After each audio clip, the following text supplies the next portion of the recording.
yo, what's good, my peoples? It's Jay Cuttz. We're right here with iNTeLL and Jah Dreddz. iNTeLL from the second, you know, practically family bloodline of the Wu Tang. You know what I mean? So we pay our respects to the OGs and to the people that paved the way for us to even be in a position that we're in right now.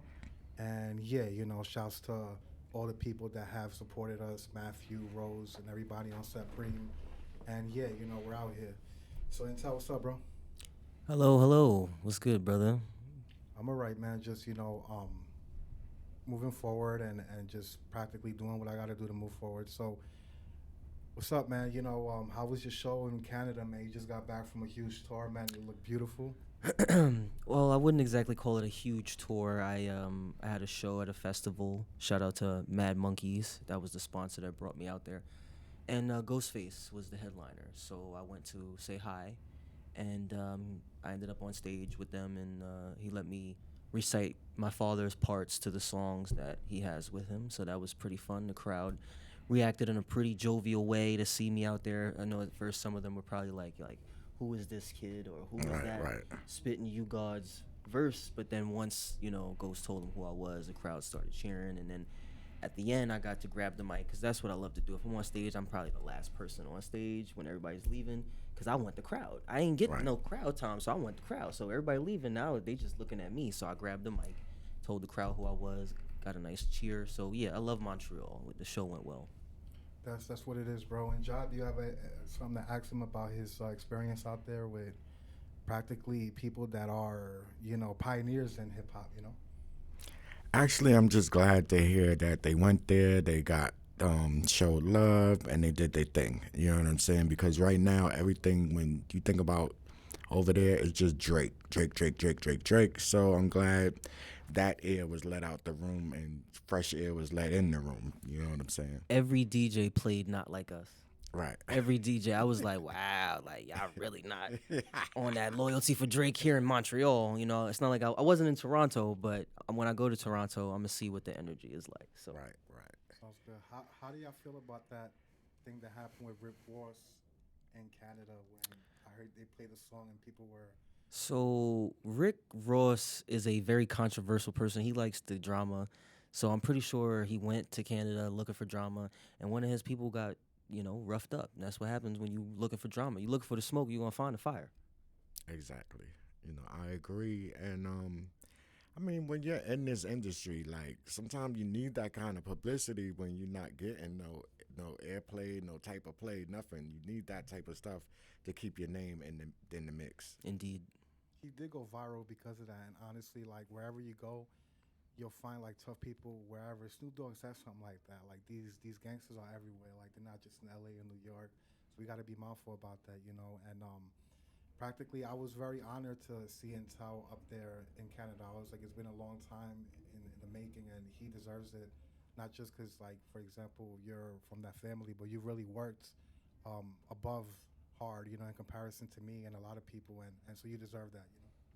Thank you. I had a great time. I'm always blessed when people decide to include me in things and bring me, outside of America or even inside America, because I don't really get that kind of love here in Staten Island. I've been doing this for a long time, and I consider myself a man of the people and a man of the community, and I always try to uplift the people around me and my community and do things for Staten Island. But now I'm at a point where I'm like, if Staten Island is not going to show me the love and respect that I feel like I've earned, then I'm just going to leave and go elsewhere and get the love and respect that I want and deserve and I've worked hard for in other places like Montreal. And, I went to South America, when I went to Europe, everywhere I go that's not Staten Island, I get so much love. It's crazy. And I would agree also to that. I should have had a agree t-shirt on today. Just agree, agree, agree. You know what I'm saying? But just a little bit of time that I've been around you, I see that, he's well educated, he talks well, he has children, he's a family man, and he's his own person is where I'm going, most importantly. And we have to look at him like that. And I also get the same experience from Staten Island. And I'm from Brooklyn. And I only been here probably about 14 years. But it's like 14 years later, it's like I see so much more you know what I'm saying, could have been on my horizon and in my atmosphere. And I feel this is like just one of those ponds where it's just too many fish in this pond right here. So everybody's just jumping up, jumping out, jumping up, jumping out. But the talented and the hard workers, you know, that's what really shows, and that's what really should count. You know what I'm saying? Not favoritism, not who your family is, not that type of stuff. It's the hard work that you put in and how you apply yourself with it. And I've been trying to do that since high school. You know what I mean? Like, I've been rapping and making music and being a creative for a very, very long time. And it was a huge chunk of my early stage of my career where no one knew who my father was or any type of Wu-Tang affiliation or anything like that. 'Cause I didn't tell them and people wasn't digging, you know? And then once I started putting more of myself out there, people went digging, you know? Right. And I am who I am. My family is who they are. I'm not going to deny that. So at some point in my career, I decided to embrace it, you know? Probably around the time I started watching Game of Thrones.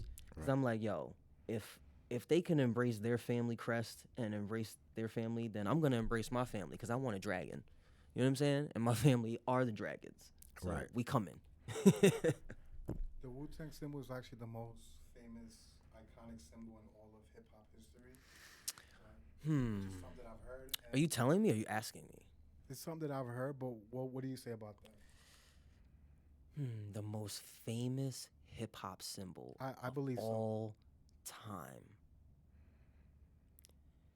You know what? I've never had that conversation with anyone, and it's never come across my, desk.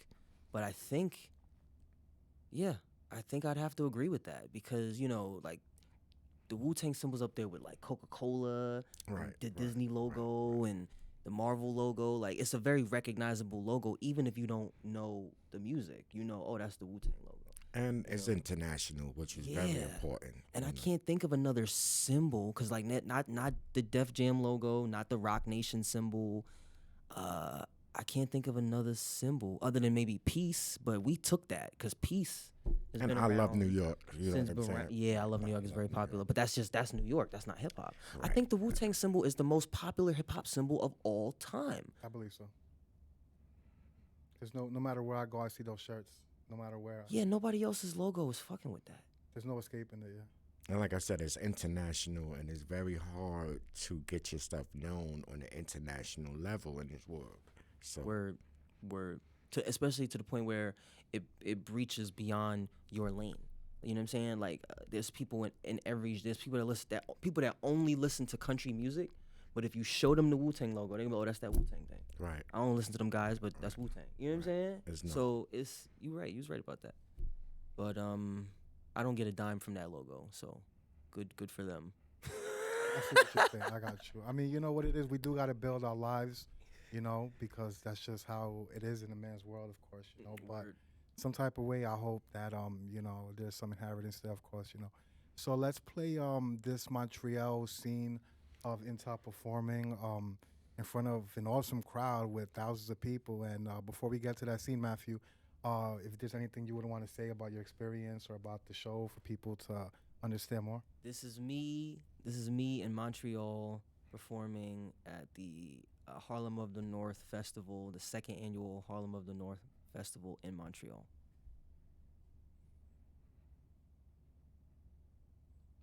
So yeah, let's see.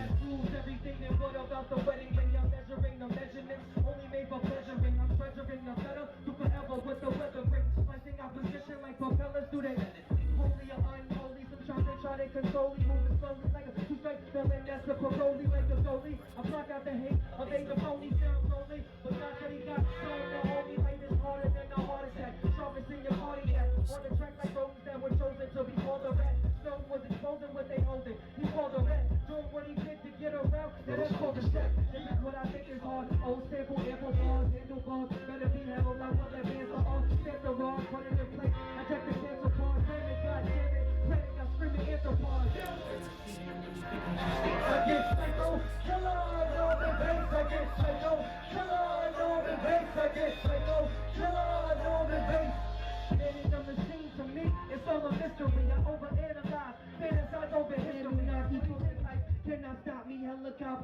chopper to the lobster from the lobby. Homicide, fine dining. She drink wine, she don't be whining. By design, be designing. Finer rhymes combined with timing. What a time to be alive. Still I rise to stop declining. Mastermind, disaster mining. You ain't died, but still you're dying.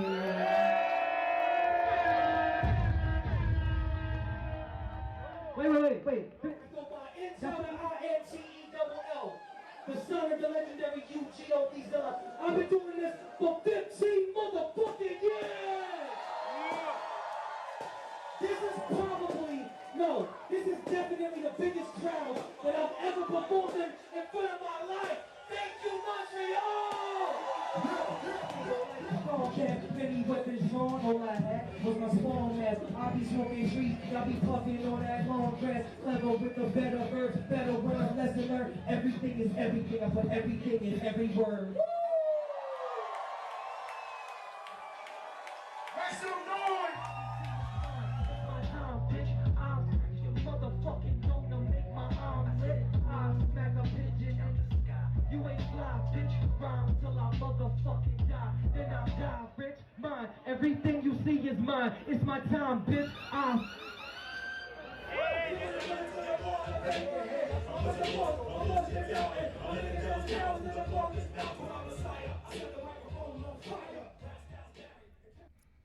Woo! Yes. That was an awesome performance by iNTeLL, you know, and I would just like to ask him how he felt being in a position like that. That is something that, honestly, like as an upcoming artist, we would wish for, you know, and he got to experience it, of course. So how would you say that was for you, you know? It was incredible. It's always incredible when I get to do what I love, get to do what I've been practicing my whole life to do. I was nervous. I'm always nervous, you know, so even though I've been doing it for years, it's still that, you know, you get that feeling. You just got to learn how to channel that energy into the show, into the performance. And the crowd really appreciates hip hop the further away from America you get, and the further away from home, wherever your home is, and the further away from America you get, the crowds really, really appreciate hip hop. And what I was giving them is like a certain element of hip hop, you know what I mean, based on who I am and the type of music that I made and chose to perform, you know, because I'm very versatile. You know, I got country songs, I got rock songs, I got pop songs, I got doo-wop songs. Like I'm very diverse. But hip hop is my foundation, so that's what I was giving them, and that's what they appreciated. So we had a great time. That's what it is. Jah, what's up, man? I feel like you got something real important. I about this experience, you know. No, I actually, I like the cut, the video that you made also because it focused more on his music and his style, and it was like that little bit I heard him doing his father's part in Wu-Tang's song. But do you think that you would go back and have that same experience without them and just like absolutely, the spotlight is just completely on you? Absolutely. So the clips you saw me performing, that was the festival was 3 days. I performed with Ghost on Saturday. That was with the big crowd, and then on Sunday it was probably like half as many people. But Sunday there was no Ghost, there was no Wu element, and then me and the guys that I was performing with in my set, we ended up becoming the headliners because DJ Who Kid was supposed to spin, and we were gonna go on right before him, but he didn't show up, weather or whatever. So we ended up being the headliners, and we gave him a dope show. And I've been to Montreal before, and I performed. That was actually my first time performing with Ghostface. I've only performed with, so it's Ghostface now. I performed with Jizza, and that's it. Yeah, I've only performed with Ghostface and Jizza. Right. Out of everyone in the Wu, you know, I've been to plenty of shows with Meth, never performed with him. So, yes, to answer your question even deeper, I have and will continue to do shows where I am the main focus and my music is the main focus. And it's just a matter of climbing the ladder because I don't really get booked like that, you know? I'm definitely headliner worthy. I'm definitely headliner material. I have the music. I have the catalog. I have the stage presence, you know? Maybe I don't have the spins. Maybe I don't have the radio play. Maybe I don't have the popularity contest votes. I think the presence counts a lot. Presence counts a lot. Thank you. And I'm a headliner, but I don't get booked. Like I don't know if it happened already. There's a big show on Staten Island coming up at Snug Harbor. I see them saying. Ghostface headline on something like that. Oh, must be a Unity part Festival, two. something like that. Yeah. I'm not on that. Why am I not on that? It looked like everybody on Staten Island who has been pushing and grinding to be booked for something like that is on that. I even see some names of people that just got started fairly recently. So you telling me people that just got started fairly recently are more valuable and have better stage presence than someone that's been doing it for 15 years? Right. And that's that Staten Island shit that I don't like and I can't stand. You know? So it's hard to continue to see myself as that value that I am while being here in Staten Island and being underappreciated. Massively underappreciated. Well, hopefully, they just witnessed and seen that you want to be a part of it, and they'll reach out to you and make sure you're a part of it now, because you should be a part of it. I doubt it. I think it's just, you know, because for a while I questioned, I'm like, is it because my music is whack? Like, I really was questioning the art, you know, but I know without a shadow of a doubt that my music is not whack and never has been, so it's not the music. Right. Then I'm like, maybe it's me. Maybe people just don't like me, my personality. And then I'm like, yo, I'm a good person. I'm a lovable guy. I show up on time. I keep my word. So whatever issues people have with me, that's on them, and it's not anything that I can do to change that, you know. And this is years in the making. So I'm sorry, Staten Island, but I'm gonna give up on you like you giving up on me. You know what I'm saying? Right, But I just brought that festival up as an example of like how I could be in Canada and be on stage with Ghostface, no problem. It's all love. But I come back to Staten Island and I'm not even considered, or if I went to the show, I probably wouldn't even be able to get backstage in my own hometown of Staten Island. Right. You know, like, Montreal, they treat me like a king. Canada, they treat me like a king. Europe treats me like a king. The goal for me now is to just keep doing what I'm doing till I get a big enough bag to bring myself to tour in Europe. Right. You know what I'm saying? Because they have circuits. They have spring circuits and fall circuits that you can always, if you make the right connection. Like that festival that I went to in Montreal, they do that every year. Guess what? I'm probably going to be booked for that every year. Right. For the rest of my life, or for as long as it's up and running. You know what I'm saying? Problem is, sometimes people get festivals started, they lose money, and they can't keep it going.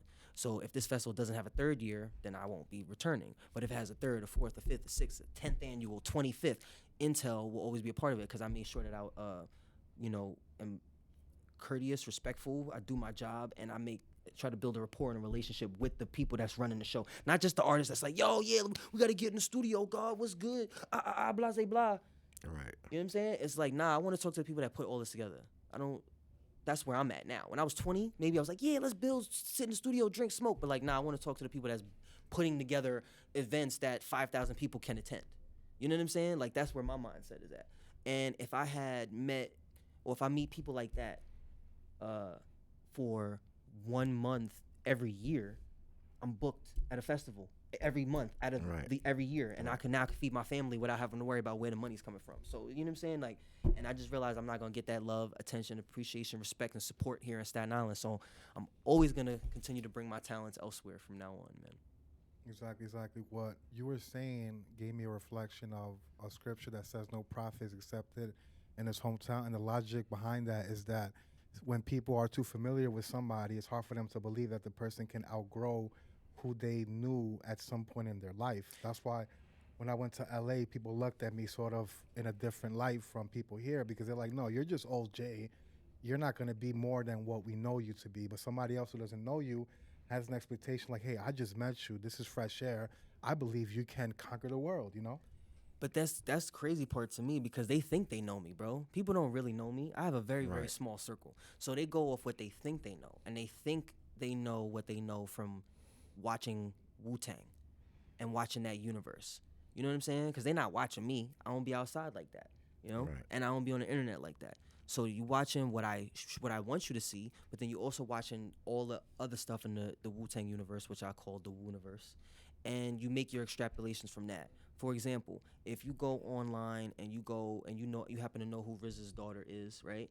And you go and you follow her online and you see her lifestyle, you're gonna be like, wow, that's RZA's daughter. Like, wow, like she's living a great life. You know, she's doing music. Like, that's awesome. Right. So maybe you might think that all the children of the Wu-Tang are living this luxurious, glamorous, creative, do whatever you want, travel the world lifestyle. And we're all not. Some of us are, and some of us are definitely not. You know what I'm saying? Like, my life is not as it should be, and a lot of our lives are not as it should be, you know? But that's okay, because there's also room for us to make them how we want it to be. Right. You know what I'm saying? That's just been my goal.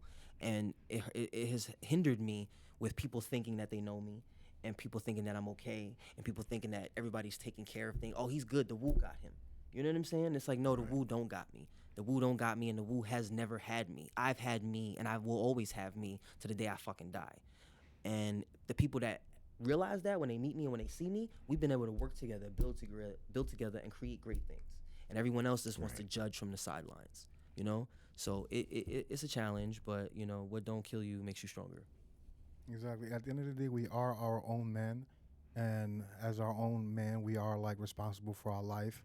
And honestly, like, for the most part, you know, it's just how it is. Sometimes, you know, people want you to get it for yourself because that's the way that they had to get it, and that's just how they feel is right. When it comes to my dad, that's how he feels with me, because he had the opportunity to help me a lot, but he didn't really grow up with that help. So the way I see it, I still love him, and I still want to be there for him.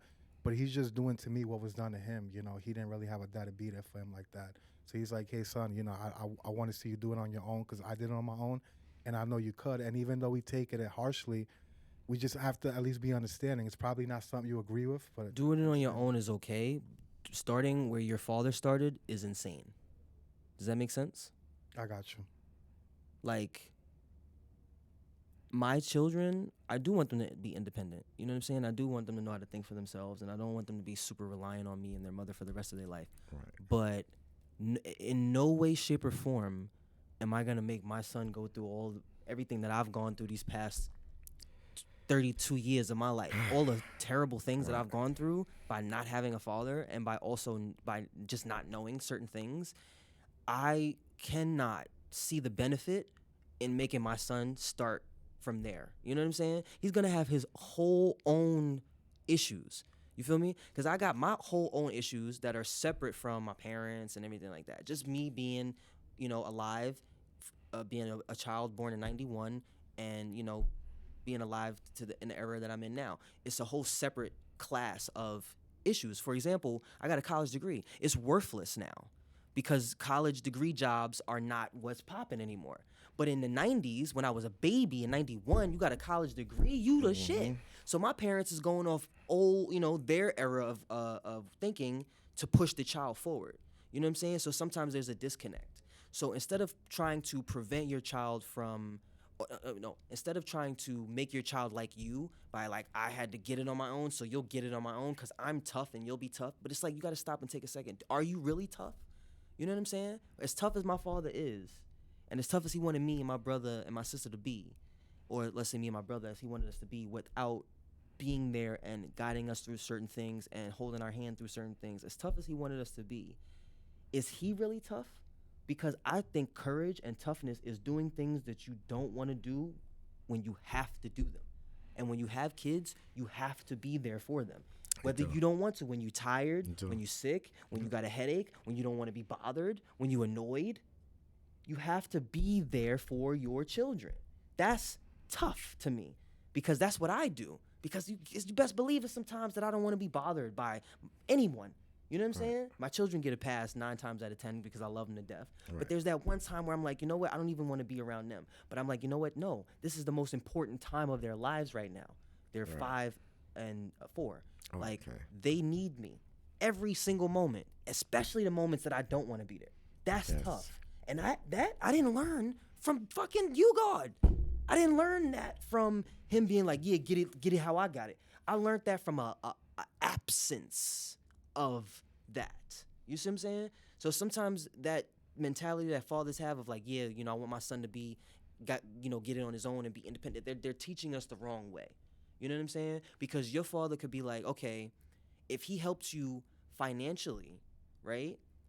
That doesn't mean he's gonna run your whole career, right? If he had it, whatever he had for you to start your own bike repair shop, that's not him making your whole life and your whole career, because he's just helping you start from where he didn't have to, because there was no one to help him with his whatever he wanted to do, whatever his dreams were, you know, whatever his skills were, right? But if he was to help you with a bike repair shop, now it's up to you to take that bike repair shop to 2 bike repair shops, to 3 bike repair shops, to an island of bike repair shops, to the tri-state. You feel me?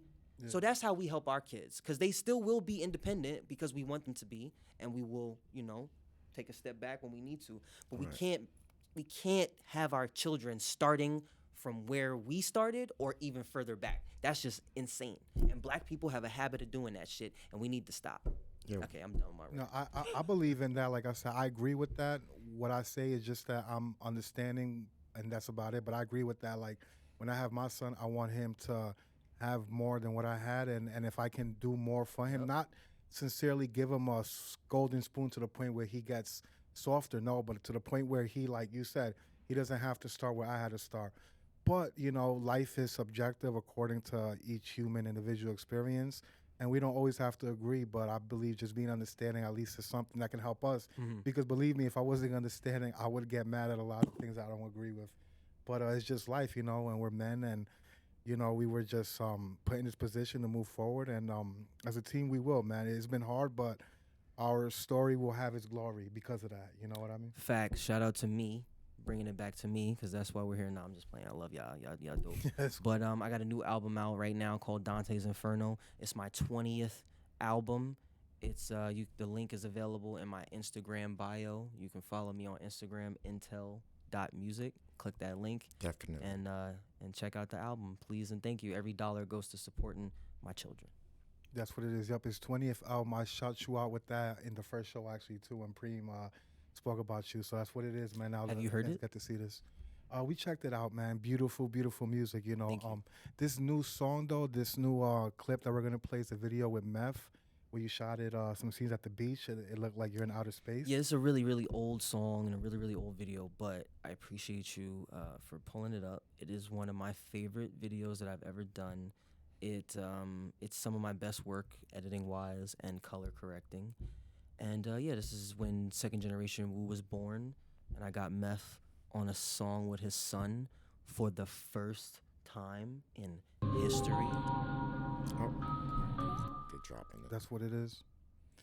So Matt, yeah, play that track. You know what I mean? This is historical, and of course, I had to choose that video because not just the music is extraordinary, but just the way that you fixed up the visual effects and the filmmaking. And you went to college for that, so you know you earned your stripes. You know, And That's that's what what's it is. most important. And you know, people think it's all about money. Support don't cost nothing to support somebody. show love. Just believing in somebody, you know what I'm saying, goes a long way also. Word, if you don't want to buy the album or you can't afford to buy the album right now, that's okay. I appreciate you telling a friend to tell a friend to tell a friend, because Right. word of mouth is very important to me too.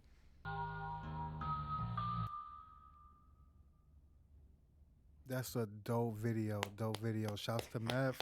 Special thanks to iNTeLL again for showing up and for providing us this beautiful work of art.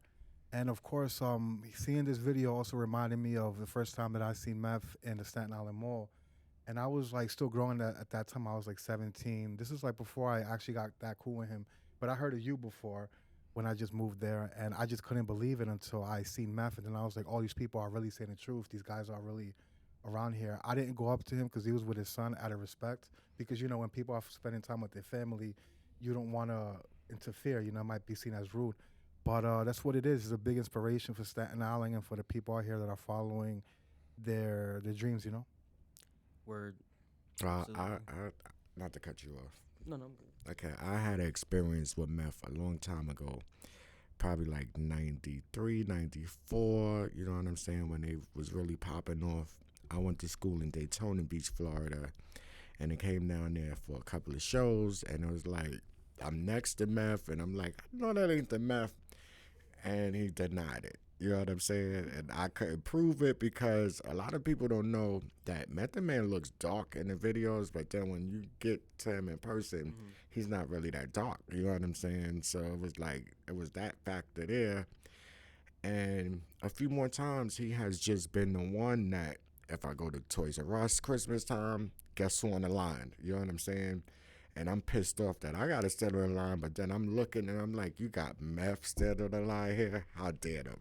Yeah, he's always been the one that he not afraid to go out in the community. I mean, still Well, he showed it Touch in with the show movie when he had the little argument. He was like, well, I'm the one who goes to the radio interviews. I'm the one who's out there. I'm the one who's putting our face out there. So, you know, we kind of knew he was the one. But You know, I'm really sorry to hear that they didn't use their influence to just provide the life that they never had for the children. Well, some did, some didn't. You know what I mean? Like I can't. Right. I can only speak for myself, but I Right. know But this is kind of normal. personally that other Wu-Tang children have had a phenomenal experience being a Wu-Tang child, and some of us haven't. Right. That's just the way it is with with anything, I guess. Because I met ODB children. And I'm happy I'm not Diddy's kids. Thank God, right, man. right. Good point. But you know, we just got to do better. And as a parent, I know you don't want to just provide your kids with everything, but you have to think about the world where it wasn't provided from you is a different world that is not provided for them now. It's, you know, if it was hard for you then, it's even harder now for them. You know what I'm saying? And we have to learn how to just support. Support is not always money. Support is just being there and believing in, you know what I'm saying, the person, whether it's your child, whether it's your neighbor, whether it's just somebody. Okay, once you're in that position, we have to use that power the right way. Absolutely. Absolutely. Exactly. Well, right now we could do a little cipher freestyle. See what's up with you. You know, some nice bars, Matthew. If you could play that beat real quick, it's a beat that I made a few years ago, and I was trying to update some of the drum kits, but I felt like it's still, official enough to express some art on it, man. So just Mm-hmm. spit some fire, man. What's up, man? So Matt, yeah, you could play that. It's that. It's a Jay Cuttz production.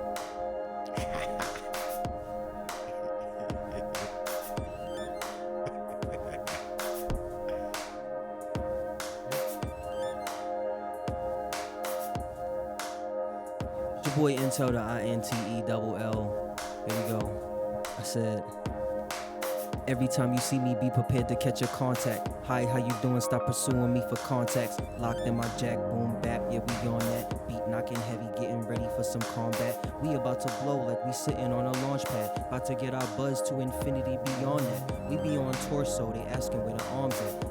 We the bomb and you can't ever disarm that. Ladies, wave your arm fat exactly how I like it. And we pillars like a Viking or a Titan, that's beyond that. Baby mothers love us and they don't be using rubbers. They could be some undercovers laying cable like Comcast. Many weapons drawn, all I had, my spawn mask. I be smoking trees, y'all be puffing on that long grass. Clever with the better verbs, better when a lesson learned. Everything is everything, I put everything in every word. Excited.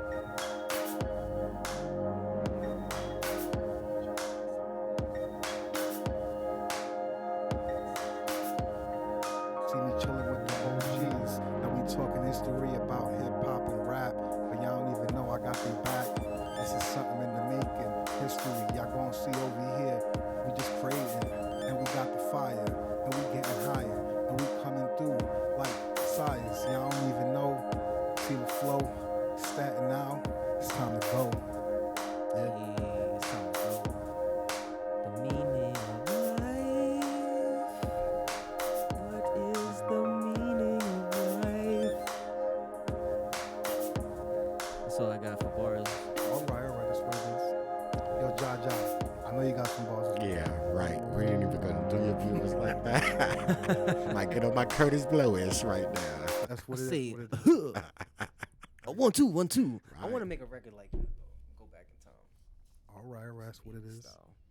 We got a video too to play from iNTeLL. Man, we're gonna let him talk to us a little bit about the video. I like the fact how you started it with an '80s style introduction, and then you had like the girls back there doing the workout and the music, the chorus. That's one of my favorite songs that I've heard from you. You know, when I first heard it, I was like, oh, I gotta play this. I gotta download it. You know, it's fire, man.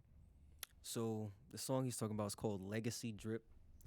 It's my first attempt at a commercial record or like trying to make a record for the radio. Right. I don't know if I was successful or not. Probably not. Yeah, but Yeah, I think just being Sounds hard good. on yourself. the Yeah, the you I did mean your I thing. love the song. You It's one of did my your favorite thing, songs. right. But I'm just saying like it a hit like I wrote it to be. Anyway, the video is hilarious because it's me paying homage to Richard Simmons. Yeah, I remember Richard. You know who Richard Simmons is? You know who Richard Simmons is? I've heard of him. He was an '80s workout guy. To the oldies. That was sweating to the oldies. He had a commercial where he was selling like workout tapes. It How people resembled get that. fit. So it was the character that I created for this video. The Legacy Drip music video is a homage to the '80s and '80s workout videos and Richard Simmons. So it's me and my creative character bag. So.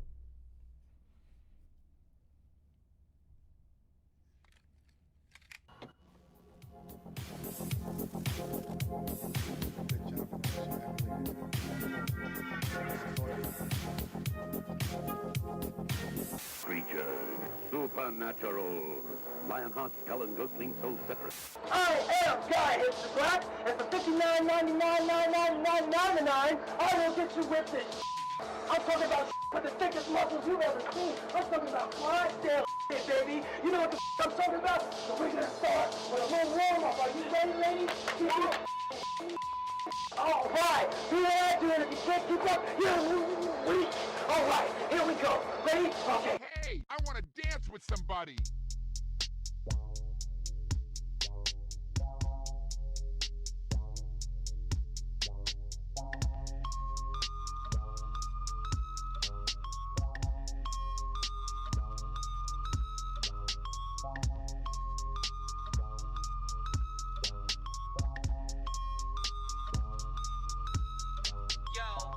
Look at the wall, look at the fit. We dazzle your with the legacy drip. They chatting about that, they chatting about this, but they are not fucking with iNTeLL and Fifth. P Jesus, he just goes so hard with the bars.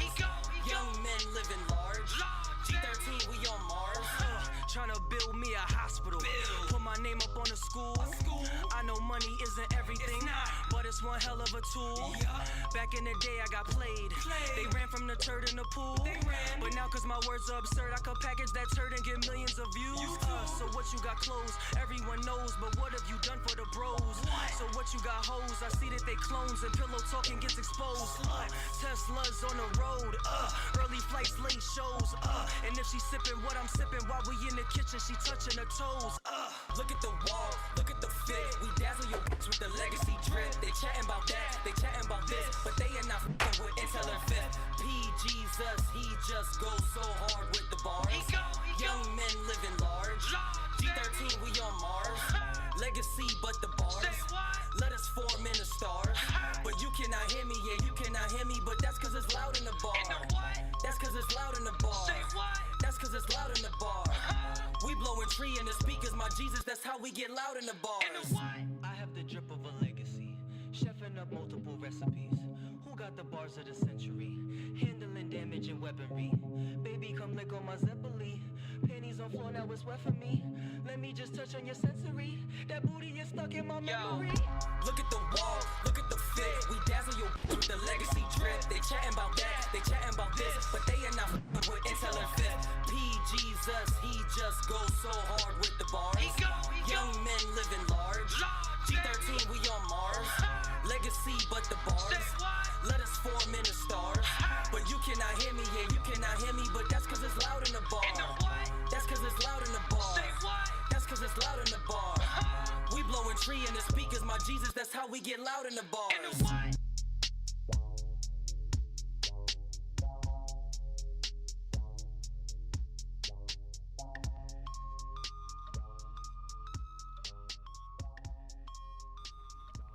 That's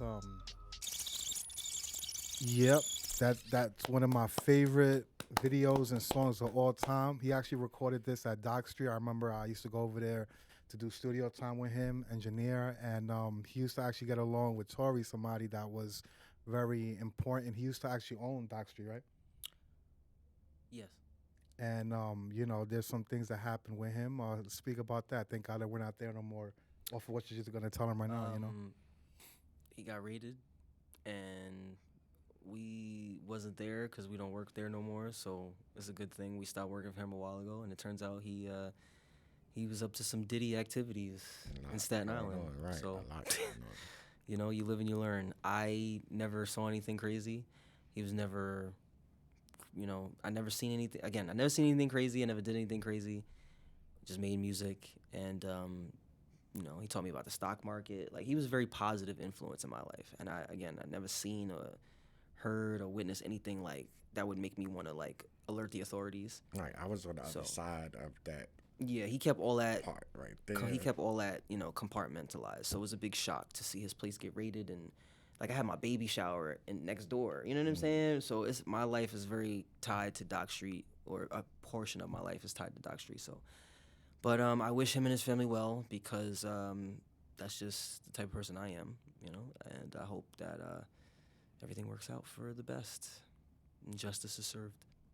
I got you. And that's how I know that you're a grateful person, because even if you had a misunderstanding or a fallout, for example, with him, you're still thankful for the things that you did learn and for the experience that you were able to gain from, regardless of how that had to end, And I was also shocked, too, because, I knew him, and from my viewpoint, I've never seen any signs of any kind of activity that he was found doing when that happened. So it was a real shock for me, and I just thank God that we weren't in that environment, because unfortunately, even if you have nothing to do with something, if you're at the wrong place and at the wrong... Oh, yeah, we would have been on the news in handcuffs. That would have been, it would have been really bad for our image and our reputations.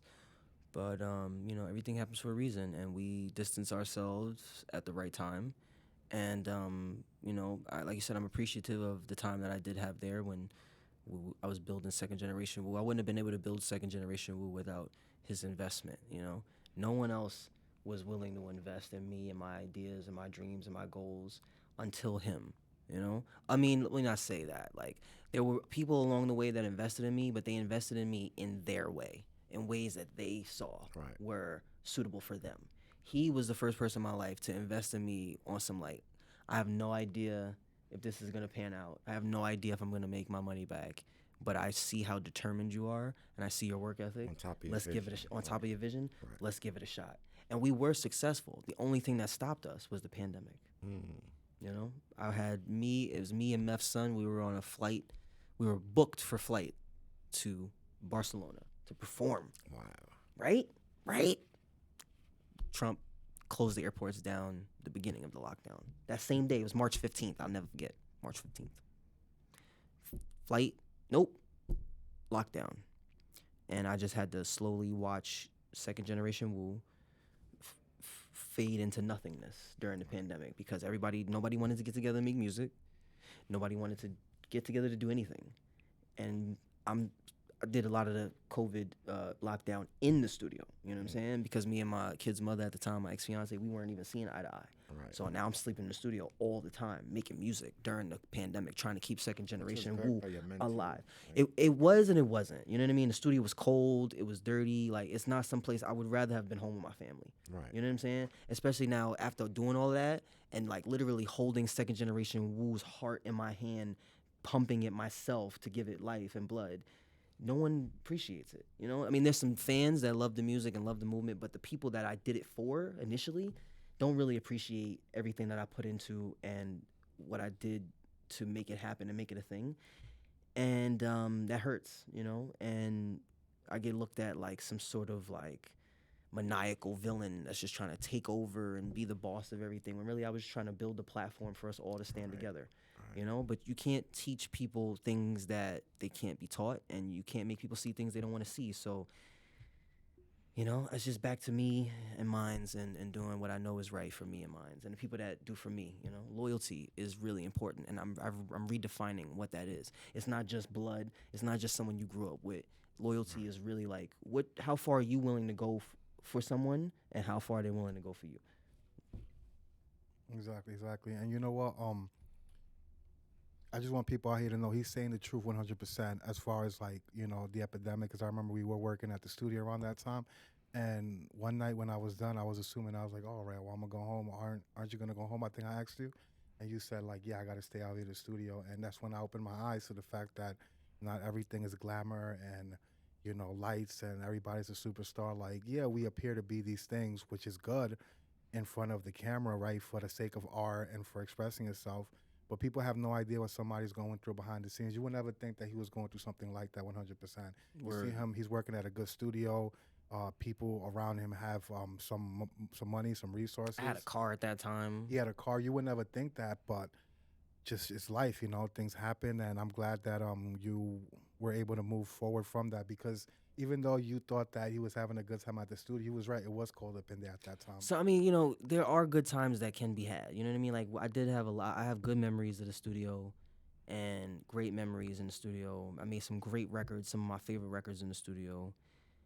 But there's with every great memory comes its opposite. You know what I'm saying? But this is why they say don't judge the book by the cover. Word. You know what I'm saying? Because you never know. You have to open it and read the pages to find out what that book is about. You understand what I'm saying? Word. So,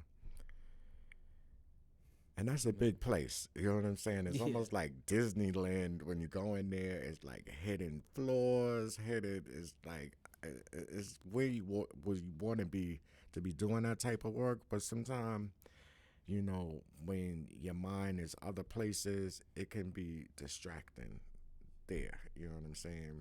And I understand. I get it. I understand.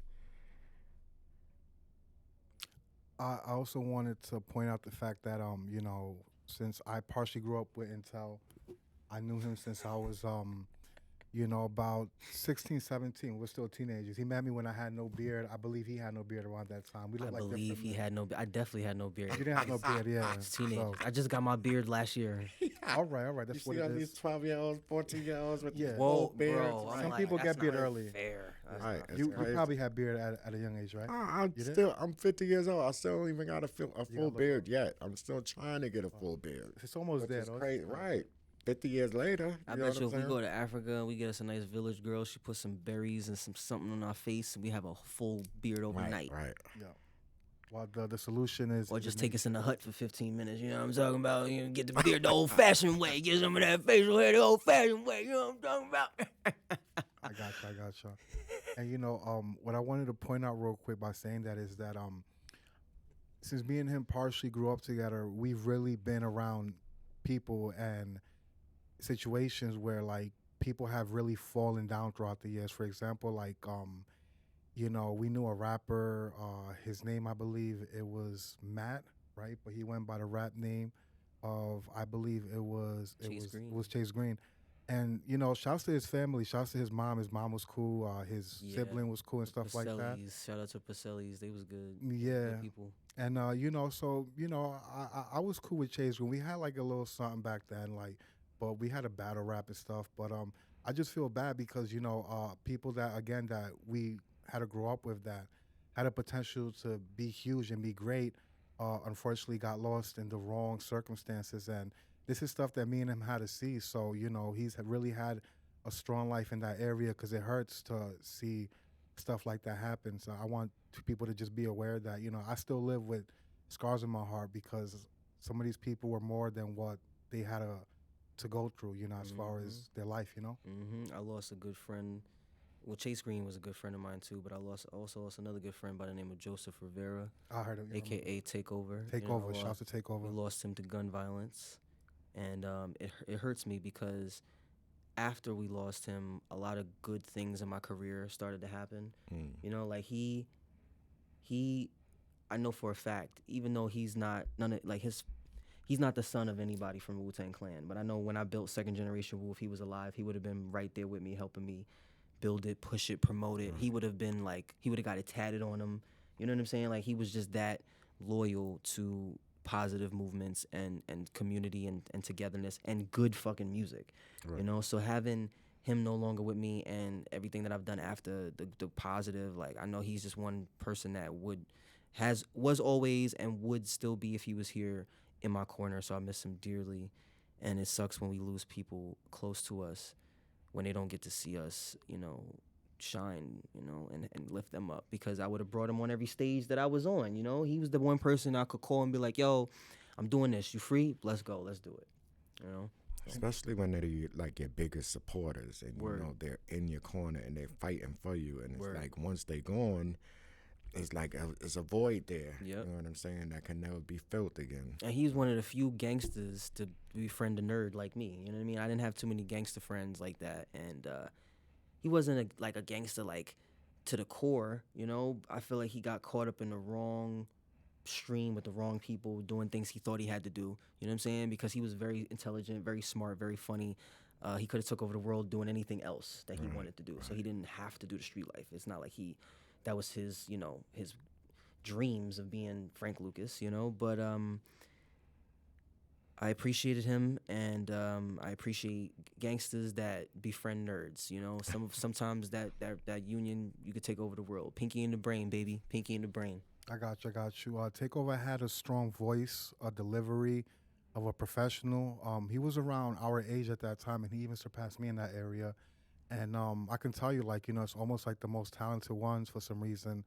It's like, you know, something has to interfere with that because they were too great to be in this world. You know, that's how it seems. Shouts to Nems, too. I know he's related to Nems. I've seen Nems around in Staten Island or in BK, you know, and he's also been of a great inspiration in the world of hip-hop, of course. Yeah, Nems is a cool dude. You know, he's one of those people or one of those artists that when I see him, he remembers who I am and he shows me respect. It's not like, you know, we met 5 times and then his album came out and he blew up and then we met again and he forgot who I am. You know what I mean? Like, I saw him several times after his album came out and he remembers who I am and acknowledged me as such. So that doesn't happen often for me. You know what I mean? Because I've met a lot of people that when I meet them the 4th or the 5th time, they don't know who I am. And I'm like, that's crazy. Because I know that even if I don't have a hit, you ain't hear my music, I made an impression on you. Right. I'm memorable. You know what I'm saying? But then also, you know, people be meeting all kinds of people in their life, but like to just act like you have no idea who I am. But then people also do funny shit like they know who I am when they around certain people.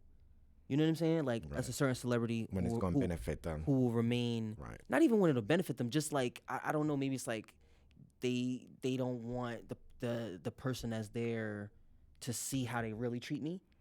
You know what I'm saying? Because I ain't gonna say no names, but it's one celebrity in particular who, when I see him and it's just me and him, he don't know who I am. But when I see him and I'm around Meth, then he know who I am. What the fuck is that? How you don't know who I am because Meth not here? But, you know, it's just weird, goofy shit that people be doing like that, so. It's life. So, Matt, you could play that reggaeton song. We're going to perform that for the introduction of the show. And, of course, it's been an honor having iNTeLL here. You Got Son with Jah Dreddz. So, Matt, play that, and we are practically done already.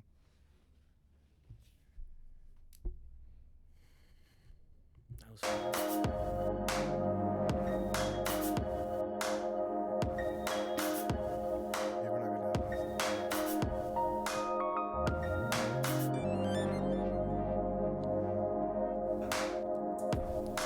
The reggaeton song, bro.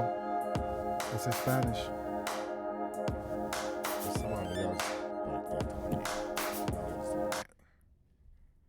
It's the reggaeton song in Spanish. Does it have a title? That's it. Yeah. No, he knows it's the only Spanish song. There's no other Spanish song. Salva Qua. If you could put the song up a little bit higher so I can hear it, please. Is this mic on?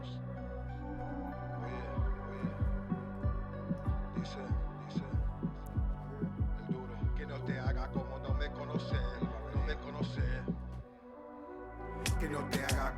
conoce, no me conoce, no me conoce. Eres la única que quiero otra vez, quiero otra vez, quiero otra vez. Le pido a Dios para que me diga lo que hacer, diga lo que hacer, diga lo que hacer. Que tú me encanta, voy a hacerte mi mujer, hacerte mi mujer, hacerte mi mujer. Cuando nos conocimos no pensé en la historia, ni en los sueños que tuvimos, experiencia propia. Que con el tiempo fui quererte tú como una novia, que te acuerdas de mi intención en la memoria. No estaba listo para amarte, estaba en la calle. Tú perdonaste mis pecados cuando yo te falle. En este mundo sin control, verdadero amor. Tú oras por mí, confías en mi dirección. Quiero que sepas que tú vives en mi corazón. Que vine a amarte y que aprendí de la lección. Soy más humilde, yo no siempre tengo la razón. Por esto sabes que no merecemos lo mejor. Que no te haga como no me conoces, no me conoces, que no me conoces. La única que quiero otra vez, quiero otra vez, me quiere otra vez. Le pido a Dios para que me diga lo que hacer, diga lo que hacer, diga lo que hacer. Que tú me encanta, voy a hacerte mi mujer, hacerte mi mujer, hacerte mi mujer. Yo sé que estamos en cuarentena, pero quiero verte. Aquí en Nueva York, mi amor te protege. Eres la elegida de mi vida, muy potente. Cuando tú hablas con sentido muy consciente. Tú tienes calidad de oro, muy inteligente. Que no me importa lo que digan toda esa gente. Yo creo en ti y en nosotros como tú me sientes. Yo soy honesto, las pasiones no son accidentes. Mira, te canto algo duro como Calimete. Y yo te cambio toda la vida, baby, si tú quieres. Tú vas a ser la mía en la casa cuando llueve. Y yo soy lo tuyo, sabes que te lo mereces. Baby, I will wait for you forever. Baby, I will wait for you forever. Baby, I will wait for you forever. Baby, I will wait for you forever. I said I will